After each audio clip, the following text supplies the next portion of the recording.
क्या हुआ जब अयोध्या राम मंदिर में अचानक से प्रकट होगा साक्षात अश्वत्थामा, जिनका संबंध महाभारत से बताया जाता है। ऐसा कहा जाता है अश्वत्थामा महाभारत का अकेला एक ऐसा किरदार है जो आज तक जीवित है। आज भी कई जगह पर अश्वत्थामा के जीवित देखे जाने के दावे किए जाते हैं, जिसे भगवान श्री कृष्ण ने श्राप दिया था कि वह कलयुग के अंत तक इधर उधर भटकता रहेगा। लेकिन अभी एक ऐसा चमत्कार देखा गया है जहां कई लोगों ने दावा किया है कि उन्होंने अश्वत्थामा को अयोध्या राम मंदिर में देखा है। लेकिन किस रूप में, वह सच्चाई जानकर आपके भी रोंगटे खड़े हो जाएंगे। सबसे पहले, अगर आप एक सच्चे राम भक्त हैं तो वीडियो को लाइक करके कमेंट बॉक्स में जय श्री राम जरूर लिखें। जैसे कि हम सभी लोग जानते हैं कि 22 जनवरी 2024 के दिन अयोध्या में राम मंदिर का उद्घाटन समारोह हुआ था। इस समारोह में देश की काफी सारी हस्तियां भी शामिल हुई थी। इस दिन पर रामलला की मूर्ति को गर्भगृह में बंधे ही धूमधाम और मंत्र उच्चारण के साथ विराजमान किया गया। यह दिन लोगों को सदियों तक याद रहने वाला है। लेकिन इन दिनों एक बड़ी खबर सामने आई है जो किसी चमत्कार से कम नहीं है। इस चमत्कार को देखते हुए तो ऐसा ही लग रहा है कि प्रभु श्री राम साक्षात गर्भगृह में विराजमान हुए हैं। क्या हुआ है, ऐसा चमत्कार जानने के लिए हमारे साथ वीडियो में अंत तक जुड़े रहे। अयोध्या राम मंदिर में प्रभु श्री राम की मूर्ति को जिसने बनाया है, उन मूर्तिकार का नाम अरुण योगीराज है। आज पूरे 7 महीने की मेहनत के बाद प्रभु श्री राम की मूर्ति को अरुण योगीराज ने बनाया है। इसका मतलब अरुण योगीराज पूरे 7 महीने से प्रभु श्री राम की प्रतिमा के साथ ही थे। हालांकि की प्राण प्रतिष्ठा के बाद अब अरुण योगीराज अपने हाथों से बनाई हुई प्रभु श्री राम की प्रतिमा को पहचान भी नहीं पा रहे हैं। योगीराज को लगता है कि प्रतिमा में जरूर कुछ चमत्कार हुआ है। जैसे ही गर्भगृह में प्रतिमा को स्थापित किया गया, वैसे ही प्रतिमा की आभा में बदलाव हुआ और अब प्रतिमा में कुछ अलग ही पेज दिख रहा है। प्रतिमा का तेज पहले से काफी अधिक बढ़ गया है। योगीराज ने कहा कि वह खुद भी इस चमत्कार से हैरान हैं। उनका मानना है कि यह चमत्कार राम लल्ला की कृपा से ही हुआ है। प्रभु श्री राम गर्भगृह में साक्षात विराजमान हो चुके हैं। तो आप भी दोस्तों नीचे कमेंट करें कि आप अयोध्या राम लला के दर्शन करने जा रहे हैं। लेकिन सबसे बड़ा सवाल यह है कि अश्वत्थामा आखिर किस तरह से राम मंदिर में प्रकट हुए, जानकर आपके भी होश उड़ जाएंगे। 23 जनवरी 2024 से राम मंदिर आम श्रद्धालुओं के लिए खोल दिया है। लाखों भक्तों की भीड़ जमा हो गई, भारत दर का माहौल बन गया। लेकिन प्रभु श्री राम की कृपा ऐसी हुई कि सभी भक्तों ने रामलला के बहुत अच्छी तरह से दर्शन किए। पहले दिन तकरीबन 5 से 7 लाख श्रद्धा लोगों ने रामलला के दर्शन किए। लेकिन 24 जनवरी को कुछ ऐसा हुआ जिसे इतिहास कभी भुला नहीं पाएगा। सौरभ नाम के दर्शनार्थी ने हमें बताया गया कि वह प्रातःकाल सुबह जल्दी से राम मंदिर पहुंच गए ताकि वह जल्दी से जल्दी रामलला के दर्शन कर सकें। लेकिन उस समय भी वहां पर काफी भीड़ मौजूद थी, तो हम भीड़ में लगातार आगे बढ़ते जा रहे थे। सौरभ ने हमें बताया सभी भक्तों के मन में बहुत उत्साह था, सभी अभी जय श्री राम के जयकारे लगा रहे थे। लेकिन तभी मेरी नजर एक ऐसे दिव्य साधु के ऊपर बड़ी जिनकी आभाव बहुत चमत्कारिक थी। लेकिन उनकी उम्र बहुत ज्यादा लग रही थी, फिर भी उनके मन में जबरदस्त उत्साह था। वह श्री राम के दर्शन करना चाहते थे और जैसे तैसे लाठी के सहारे आगे बढ़ते जा रहे थे। मेरी नजर काफी समय से उनके ऊपर बनी हुई थी। उस दिन रामलला के दर्शन करने के लिए हम सभी को तकरीबन 4 से 5 घंटे लग गए।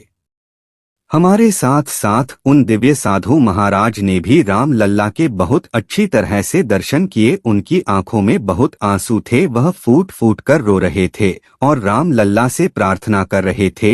जिसके बाद अच्छी तरह से 10 करके हम सभी राम मंदिर के बाहर आ गए। तो मेरी नजर अचानक से उन साधु महाराज पर पड़ी, पर अपनी लाठी टूट जाने की वजह से वह चढ़ाव पर गिर चुके थे। तब मैंने उन्हें संभाला, उन्हें सहारा दिया और उनसे पूछा कि आप इतनी बुजुर्ग अवस्था में भी आखिर इतना कैसे चल पाते हैं, आप कौन हैं और आपकी आयु कितनी है।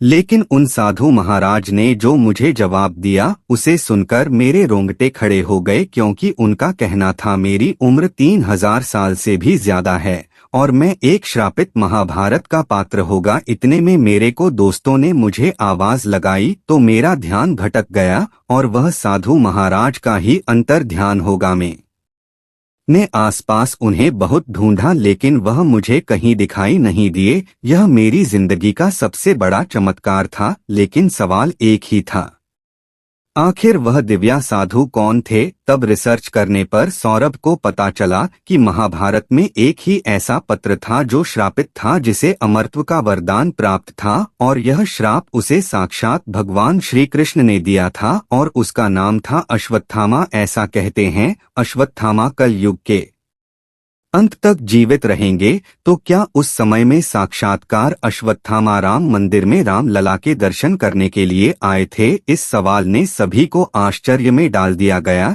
लेकिन क्या आप जानते हैं भगवान श्री कृष्ण मेनन अश्वत्थामा को श्राप क्यों दिया था। महाभारत के युद्ध की समाप्ति के बाद अश्वत्थामा ने पांडवों के पुत्रों का छल से वध किया था। पुत्र शोक में जब पांडवों ने श्री कृष्ण के साथ अश्वत्थामा का पीछा किया गया तो वे भाग गए। फिर भी जब अर्जुन ने उनका पीछा न छोड़ा तब अश्वत्थामा ने अर्जुन पर ब्रह्मास्त्र चल दिया। उससे बचने के लिए अर्जुन ने भी ब्रह्मास्त्र का प्रयोग किया। तब महर्षि वेदव्यास के कहने पर अर्जुन ने अपना ब्रह्मास्त्र वापस लौटा लिया गया, लेकिन अश्वत्थामा को ब्रह्मास्त्र लौटाने का ज्ञान नहीं था। तब उन्होंने अपने अस्त्र की दिशा बदलकर अभिमन्यु की पत्नी उत्तरा के गर्भ की ओर कर दिया। क्रोधित होकर भगवान श्री कृष्ण ने अश्वत्थामा के माथे पर लगी मणि निकाल और कलयुग के अंत तक उन्हें पृथ्वी पर भटकने का श्राप दिया। तब से अब तक अश्वत्थामा निरंतर पृथ्वी पर भटक रहे हैं। अर्थात था हो सकता है साक्षात अश्वत्थामा बुजुर्ग के रूप में रामलला के दर्शन करने, अपने किए गए पापों की क्षमा याचना करने उनके द्वारा पर आए हुए। रोजाना एक के बाद एक चमत्कार का अयोध्या राम मंदिर में देखे जा रहे हैं। आ गया मैं कोट चमत्कार आपको सुनाने जा रहे हैं, जिसमें किस प्रकार एक 80 साल के बुजुर्ग महिला का पर्स और पुनः चमत्कारिक रूप से उन्हें प्राप्त हो गया। दरअसल राम मंदिर ट्रस्ट ने प्राण प्रतिष्ठा में जिन लोगों को आमंत्रित किया था उनमें से एक श्रीधर अपनी पत्नी, बेटे और बहू के साथ कार्यक्रम में शामिल होने आए थे। प्राण प्रतिष्ठा था। कार्यक्रम समाप्त होने के बाद श्रीधर की पत्नी जान जाएंगे, जिनकी उम्र लगभग 80 वर्ष बताई जा रही है, वह प्रभु राम का दर्शन करने के लिए गर्भगृह में प्रवेश कर रही थी। तभी उनका बैग हो गया, जिसके बाद भी बुजुर्ग महिला ने राम लला के दर्शन करने का निर्णय लिया और वहां पर मौजूद सुरक्षाकर्मी से मदद भी मांगी।